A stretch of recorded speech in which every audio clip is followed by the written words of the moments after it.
So, ayan po, nasa labas po ako ngayon. So, pupunta po ako ng Daiso, guys. So, ayan, tayo po ay gagawa ng newborn photoshoot ni Baby Aina. So, ayan guys, may nag-suggest lang na picturean ko daw si Aina ng ng newborn photoshoot. So, ayan, nirequest to ni ate. So, yes, gagawin natin. And for the vlogam person. So, ayan, punta ko ng Daiso, bili lang ako ng props and yon, mag-set up tayo ng makakaya nating pang newborn photoshoot. So, let's go! So, ayan guys, nandito na ako sa Daiso. So, nakarating na ako dito sa may Ion Town. So, ayan. Akala ko kasi hindi na pwedeng i-shoot ng pang newborn si baby. So, kasi naano na siya, 'di ba? Nag-photoshoot na siya ng 1 month old. So, tinanong ko kay ate kung pwede pa ba siya sa newborn. So, yon, sabi niya is hanggang 2 months daw. So, and nag-search ako. Nag-search din ako. So, yung baby pala, newborn sila up to 3 months sila. So, yon, hanggang 3 months newborn yung baby. So, yeah, tara. Pasok na tayo sa may Daiso at tayo ay mamili. So, ayan guys, naglalakad na ako papunta sa Daiso. So, iniwan ko pala si baby sa kanyang ama. So, ayan, lunch break ng kanyang ama sa kanyang trabaho. So, meron naman siyang time, kaya tayo ay magsasamantala at magtingin-tingin sa may Ion Town. So, ayan, dito na tayo.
So, ayan guys, nakauwi na po ako. So, sorry, against the light ako, so hindi yata kita. Madilim. Madilim mga aking mukha. Pwede na yan guys. So, ayan, pakita ko lang yung mga nabili ko sa Daiso kanina. Habang gising to at hindi umiiyak. So, ayan guys, nakabili ako nitong pillow. Ayan, ribbon siya na pillow. Ayan, so cute. And then, meron ditong halo-halo yung mga binili ko guys. So, yung mga ibang nakita ko magagamit namin. So, ayan, eto. Wipes. So, pwede itong pampunas sa mukha, sa bibig, and sa kamay. Bibig and kamay. Te Kuchifuki. Ayan. So, syempre, Hello Kitty yung design na binili ko. And then, meron akong binili ditong, guys, flower na maliit-liit. Ayan sila. Maliit-liit yung flower. Kasi gagawa ko siya ng headband para sa pictorial.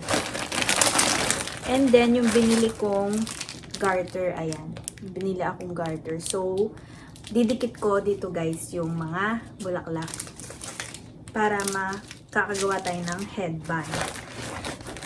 And then, may mga binili akong mga tela-tela. Mga tela-tela. And ito naman is, lace. Ayan. So, ganitong mga kulay lang ang kinuha ko guys. Off-white, para tong off-white.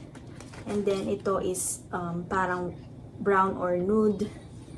And then, ito naman is lace. So, hindi ko alam guys kung paano ko pagagamitin to. So, mag-iisip-isip pa tayo and experiment. And then, ano pa ba yung binili ko? So, yun guys, ito, para sa pictorial yon, yung mga ito, para sa newborn photoshoot ni baby, yung mga tela and yung, anong tawag doon, yung pillow, and then itong flower, and then ito na panggawa ng ribbon, headband. And then, yung mga nabili ko pa guys is, ayan, ito naman is para sa stroller ni baby. Ito naman is lalagyan siya ng basura. Ayan, basura kapag ka, for example, siguro yung diaper ni baby, ganyan. Basta kahit anong ano guys, pwede siyang isabit sa stroller. And then, paglalagyan siya ng basura. And then, ano pa yung binili ko para sa stroller? Ayan. So, sa Daiso lahat to guys ha. Ito naman is, hook naman siya. Ayan. So, pwede mong isabit yung, for example, kung magdadala ka ng payong, isabit mo yung payong dyan. Basta, ano lang siya, pang 2 kilograms ang kaya nitong hook na to. And then, ito naman guys is lap blanket clip. Ayan, lap blanket clip. Ayan, ganito siya guys sa picture kung nakikita siya. Ayan. Kapag ka nasa baby car sa Japanese kasi guys, so stroller sa atin, diba? Stroller yung tawag. Kunwari, or for example, or ito talaga yung use niya. So, kung i-blanket mo si baby, ang tawag doon, ikukumot mo siya para hindi malaglag yung kumot habang inaano mo siya. Ang tawag dito guys, ginuguyod. Sa kumampangan natin yung ginuguyod. Pinapaandar. O sige, pag pinapaandar yung stroller, habang pinapaandar, ayan. So, ipitin yung, anong tawag doon? Yung blanket para hindi malaglag or maano sa hangin. Ay, likot-likot ang baby. Likot-likot.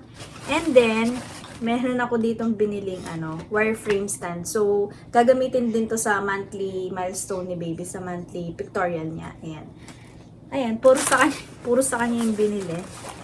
And then, bumili ako nito guys, yung para sa, sa wipes, yung ginaganon. Ano bang tawag dyan? So, tawag dito is one touch wipe lid. So, kapag tatanggalin nito, diba? Tapos, ididikit siya dito.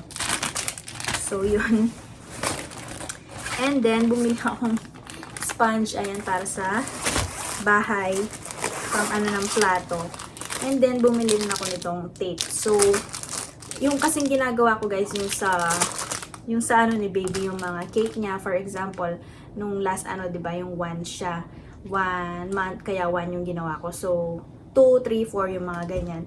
Yung mga design, kung lalagyan ko siya ng mga printed design, ayan. So, ginagamitan ko ng tape para yung yung picture hindi siya mabasa. Kasi pag nabasa siya, so mag-iiba yung diba? Masisira yung tawag doon, yung picture. So, yun na lahat binili ko guys sa Daiso. Ayan. So, 1 oras lang ako kanina guys, kasi 1 oras lang yung pwede akong umalis ng hindi kasama si baby. So, ayan, ayoko pa siyang isama, pero pwede na siguro siyang isama. Pero meron na naman kasing balita guys na parang dumadami na naman yung corona dito sa Japan, yung COVID-19. Kaya, ayoko muna siyang ilabas. Medyo nakakatakot ba? Ayan po guys, so gising po si Butchog. Butchog! Butchog! Butchog! Ayan, gising po siya. Ayan, hindi po siya nagwawala, kaya magsasamantala po tayo. Gawin na po natin yung kanyang headband. So, ayan. Try ko siyang i-glue stick dito, yung mga flower. Narinig nyo ba? Umutot na naman yung bata. Kung pwede siya kung hindi siya matatanggal or kung maganda siya. So, ayan. Isa-size natin siya sa kanyang ulo. Okay, butchog. Ready ka na ba? Cute-cute naman yung butchog na yan eh. Cute, diba? Tawa-tawa ka po. Oh. Ay, tawa-tawa po yung butchog na yan. So, ayan guys. 6 weeks na po siya. Ay, 6 weeks. Pa 6 weeks na sa sa Tuesday. So, today guys is Sunday. So, baka sa Tuesday ko na siya ma-pictorial. Kasi pakonti-konti lang yung time na nakakapag-ayos. So, ayan. Diba? Hindi siya nagwawala kahit gising. Ano po, butchog? Ayan, isa-size ko lang po yung ito sa kanya.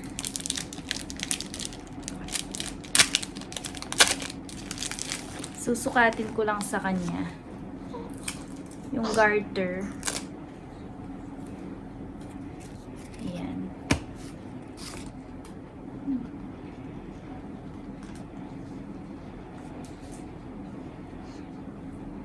So, ayan guys. Ito na po yung mga ginawa kong headband.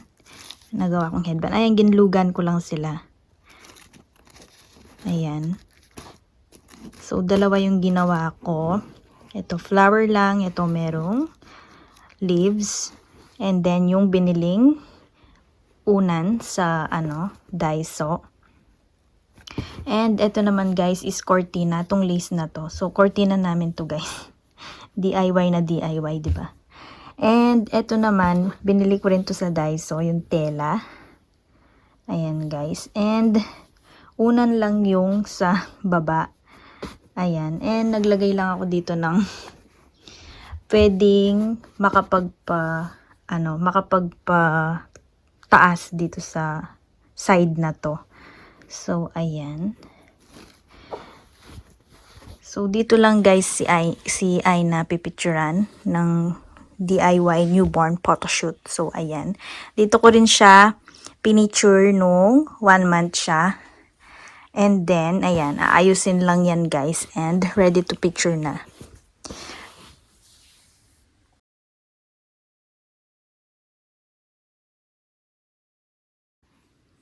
Ayan yung setup niya guys. Nagising, iiyak na yan.